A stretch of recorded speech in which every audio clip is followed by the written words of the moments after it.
असाउद्दीन ओवैसी। बहुत बहुत शुक्रिया सर। स्पीकर सर, मैं ये वक्फ तरमीमी बिल की मुखालिफत में खड़ा हुआ हूं। किसी एक शायर ने बड़ा अच्छा कहा था, जब भी ज़मीर और ज़र्फ का सौदा हो दोस्तों, जब भी ज़मीर और ज़र्फ का सौदा हो दोस्तों, कायम रहो हुसैन के इनकार की तरह। सर, ये वक्फ तरमीमी बिल भारत के गयूर मुसलमानों के ईमान पर, इबादत पर एक हमला है। नरेंद्र मोदी की हुकूमत ने इस मुल्क की सबसे बड़ी अक़लियत के खिलाफ एक ऐलान जंग कर दिया, और ये जंग ना सिर्फ मेरे जिस्म पर है, बल्कि मेरी आज़ादी पर, मेरी समाजी और माशी मार्जिनलाइजेशन पर है, मेरी शहरियत पर है, मेरे मदरसे, मस्जिदों, खानखाहों और दरगाहों को निशाना बनाया जा रहा है। और ये हुकूमत सच्चाई को नहीं बयान कर रही है कि ये तरमीमी बिल से मुसलमानों का तहफ़्फ़ुज़, तरक्की और गुर्बत का खात्मा होगा। ये सरासर झूठ है। सर, अगर आप आइन के आर्टिकल 14 को देखेंगे तो उसमें लिखा हुआ है इक्वल प्रोटेक्शन। अब आप देख लीजिए सर कि हिंदू, सिख और जैन को और बौद्ध को उनके एंडोमेंट में तहफ़्फ़ुज़ मिलेगा, क्योंकि उनका एंडोमेंट बाय यूजर बरकरार है और उनका एडमिनिस्ट्रेशन उनके हाथ में होगा कि गैर हिंदू या गैर उनके मजहब का आदमी दान भी दे सकता है उनके लिए, और एंडोमेंट बोर्ड का तहफ़्फ़ुज़ भी मिलेगा, क्योंकि उसके ऊपर ओवरराइडिंग क्लॉज अप्लाई नहीं होगा, लिमिटेशन का कानून उस पर अप्लाई नहीं होगा। उसके बरक्स ऑपोजिट आप देख लीजिए, मुस्लिम वक्फ को वक्फ बाय यूजर निकाल दिया गया। एक मुस्लिम वक्फ की जायदाद पर कब्जा होगा, लिमिटेशन लगेगा तो जो एनक्रोचर है, जो खाबिज है, वो रातों रात मालिक बन जाएगा और एक गैर मुस्लिम वक्फ बोर्ड को एडमिनिस्टर करेगा। ये आर्टिकल 14 के इक्वल प्रोटेक्शन का वायलेशन। अब आर्टिकल 14 में सर इक्वालिटी बिफोर लॉ भी है, और उसका कैसा वायलेशन हो रहा है कि कोई आर्बिट्ररी स्टेप नहीं ले सकता और कोई भी ऑफिशियल किसी भी तरीके से गलत आर्बिट्ररी फैसला नहीं लेगा। यहां पर आप एक डेजिग्नेटेड ऑफिसर को रखकर वो फैसला लेगा कि ये जायदाद वक्फ की है, गवर्नमेंट की है। क्या ये प्रिंसिपल्स ऑफ नेचुरलिटी के खिलाफ नहीं है, जिसका तकर्रुर एग्जीक्यूटिव करती है? ये हमारे theory of separation of powers, Bharat के आइन का बेसिक स्ट्रक्चर का हिस्सा है। क्या इसका वायलेशन नहीं है? सर, आर्टिकल 25 का वायलेशन कैसे है कि आप मुसलमानों से वक्फ बाय यूजर छीन रहे हैं और फिर आप कर्ब कर रहे हैं वक्फ वाल औलाद को, मगर वहीं पर दूसरे धर्म के मानने वालों को उनके मजहब पर चलने की पूरी इजाजत है। लफ्ज जो आर्टिकल 25 में इस्तेमाल हुआ सर, वो इक्वली एंटाइटल्ड, यहां पर मुसलमानों के इक्वल एंटाइटल्ड नहीं हो रहा। अभी हम गृह मंत्री का, वजीर दाखिला का यहां पर उनका हमने तकरीर सुनी, यहां पर वो ये कहते हैं, वजीर दाखिला, शायद वो कटमुल्ला की जबान ना कह दें, वजीर दाखिला कहने पर वजीर दाखिला ने अपने बयान में कहा कि बोर्ड और काउंसिल जो होगा वो माने वक्फ इस्लाम से अलग है। सर, अगर ये बात सच है आपकी, तो फिर आपको यह कानून बनाने की जरूरत ही नहीं है। आप एक नॉन स्टैट्यूटरी बॉडी बना दीजिए। ये जो कानून बन रहा है ना सर, ये आर्टिकल 26 इसका सोर्स है, और आर्टिकल 26 जब इसका सोर्स है तो आर्टिकल 26 का ABCD क्या कहता है कि रिलीजियस डिनोमिनेशन को अपने मजहब के अफेयर्स खुद चलाना, मूवेबल इमूवेबल प्रॉपर्टी को लेना और एडमिनिस्टर करना।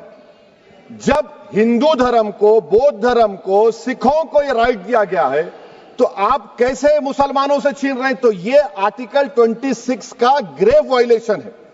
तो सर, अब वक्फ बाय यूजर का मामला देखिए, मिनिस्टर साहब ने कहा कि एंक्रोचमेंट हो रहा है, 17,000 एंक्रोचमेंट हुए हैं। तो यही नरेंद्र मोदी की हुकूमत ने 2014 में उस वक्त के मंत्री ने एक Waqf properties eviction of unauthorised occupants bill को इंट्रोड्यूस किया। आपने विड्रॉ कर लिया 2024 में उसको। क्यों विड्रॉ किया सर आपने?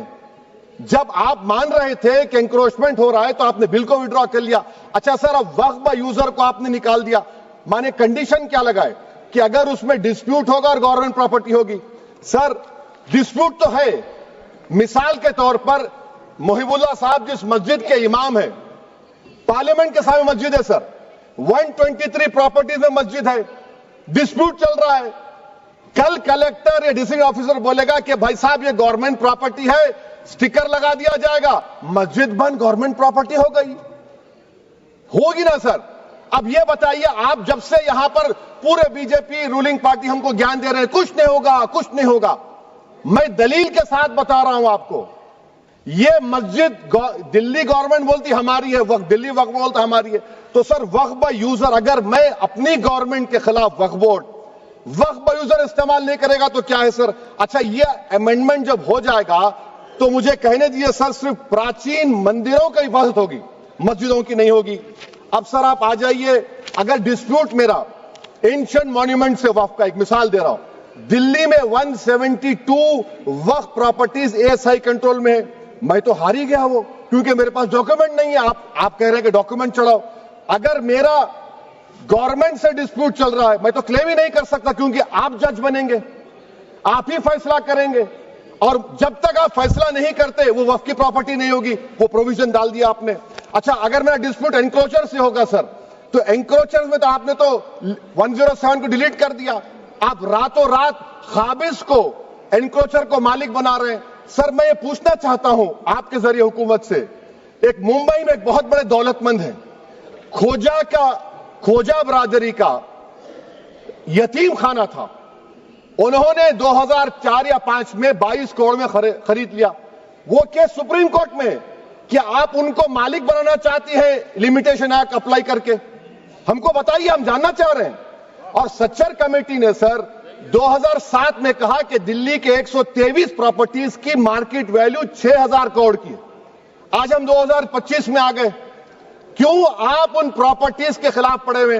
1976 में उस वक्त के वजीर आजम इंदिरा गांधी लेटर लिखा, इसको आप दे दीजिए, मगर आप उसको मानने को तैयार नहीं है। तो सर और एक जो झूठ फैलाया जा रहा है, management empowerment efficient development, sir this bill takes any management from the hands of Muslims, disempowers the waqf in comparison to any other stakeholder, takes away the efficiency of administration and hampers development.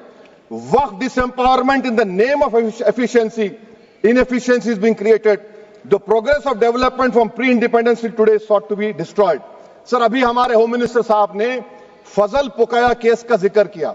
Sir मैं आपसे गुजारिश करूंगा कि home minister जरा अच्छे लोगों को रखकर इंफॉर्मेशन ले। फजल पुकाया का ऑबिटर क्या है? इट इज ऑबिटर, वो रेशियो डिसेंडेंटाई नहीं है जो आपने कहा है। अच्छा सर, शेड्यूल ट्राइब के बारे में कहा, क्या शेड्यूल ट्राइब में मुसलमान नहीं होते? शेड्यूल कास्ट में नहीं होता मुसलमान, शेड्यूल ट्राइब में मुसलमान होता। तो क्या आर्टिकल 25 मेरा चला गया, आर्टिकल 26 चला गया, आर्टिकल 14 चला गया, 15 चला गया, 29 चला गया? लक्षद्वीप का एक मुसलमान एमपी है, क्या उसको राइट नहीं है क्योंकि ट्राइबल है? क्या कह रहे हैं आप? इस ऐवान को क्यों गुमराह कर रहे हैं आप शेड्यूल ट्राइब के नाम पर? सर और एक चीज जो आपको बता रहा हूं सर, अब आप जब आर्टिकल 26 से मेरा सोर्स है, तो आप सेंट्रल वक्फ काउंसिल में 22 में से 10-11 आप नॉन मुस्लिम को बना सकते हैं, रिलीजन न्यूट्रल आपने कह दिया, और आप बनाएंगे, क्यों बनाएंगे आप? स्टेट वक्फ बोर्ड में 7 नॉन मुस्लिम होंगे और 4 मुसलमान, क्यों होंगे? क्योंकि आप लॉ में 95 में डायरेक्ट मैनेजमेंट में ले सकते हैं 5 साल के लिए। आप वक्फ बाय यूजर को आप कलेक्टर डिस्ट्रिक्ट ऑफिसर बोलेगा ये वक्फ की प्रॉपर्टी नहीं है, तो वो वक्फ बोर्ड खामोश बैठ जाएगा, कुछ एक्शन ही नहीं लगा, क्योंकि वो आपके प्यादे हैं।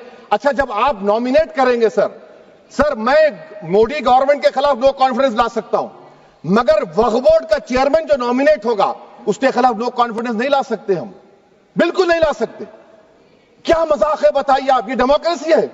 नॉमिनेट भी स्टेट गवर्नमेंट करेगी, वो अगर डिक्टेटर बन जाएगा जैसा आज भारत में हो रहा है तो वो भी नहीं हटेगा। कम से कम यहां पर तो इलेक्शन है, वहां पर तो आप 5 साल झेलते रहो उसको। अच्छा सर, अब ये जो क्लॉज 11 और क्लॉज 9 आप 16AA से देखिए, where the qualification of the members of the board has been limited only to 3 categories contained in 14(1)(c). Intention is very clear that the majority is to be packed with non-Muslims. So who will defend my interests, sir? If I cannot depend on the state waqf board, central waqf council, which are going to comprise non-Muslims, this in itself is a clear violation of Article 26, 14 and 15, sir. अच्छा sir, CO पहले 95 act में था कि word मुस्लिम, आपने गायब कर दिया उसको। अरे आखिर क्यों इतनी नफरत है आपके लफ्ज मुसलमान से? अच्छा फिर क्या कह रहे हैं आप कि ये भी आर्टिकल 26 का वायलेशन है। सब जितने हिंदू धर्म के प्रॉपर्टीज हैं, सिख धर्म के हैं, बौद्ध के हैं और आपके जैन के, वहां पर उन्हीं के मजहब का ऑफिसर होगा। और कहां पर नहीं होगा? वक्फ बोर्ड में।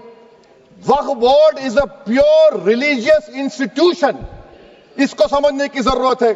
तो आप ये कर दे रहे हैं सर। अच्छा सर आप देखिए, अब आप आ जाइए ये ट्राइब्यूनल पर। मुझे समझ में नहीं आया सर कि हमारे होम मिनिस्टर वजीर दाखिला ने क्या कह दिया कि 2013 का जो कानून है वो नहीं बनता तो हम नहीं लेके आते। मैं बड़े अदब के साथ उनसे पूछना चाह रहा हूं कि क्या उस वक्त राजनाथ सिंह साहब, अडवाणी साहब, हमारी लेट सुषमा स्वराज, ये बड़े बड़े नेता यहां बैठे थे? आपने यूनानिमस उस कानून को पास करवा दिया। कीर्ति आजाद थे उस वक्त, अब यहां बैठे हैं वो टीएमसी में। तो क्या आप गलत थे या वो गलत थे? हमको बता दीजिए, आप बता दीजिए। क्योंकि अगर अडवाणी आपके लिए बहुत बड़ा नेता है, मेरे लिए नहीं हो सकते, आपके लिए आपने पद्मश्री दिया उनको। मोहतरमा सुषमा स्वराज की जबरदस्त तकारीर का मैं कायल हूं। वो बैठकर उस 2013 को यूनानिमस पास कर दिए। मुझे कंफ्यूजन है कि क्या अमित शाह, नरेंद्र मोदी बड़े हैं या अडवाणी बड़े? आपके लिए आप तय कर लीजिए। अच्छा सर, आपके tribunal sir, railway Clements tribunal, NGT tribunal, income tax, वैसे 14-15 ट्राइब्यूनल है। हिंदू एंडोमेंट का ट्राइब्यूनल, सबका अपील नहीं होती, रिव्यू होता है। गृह मंत्री सरकार कह रही है कि नहीं, रोक दिए, रोक लगा। कैसे रोक लगाते हैं? रिव्यू और अपील में तो फर्क होता है ना सर।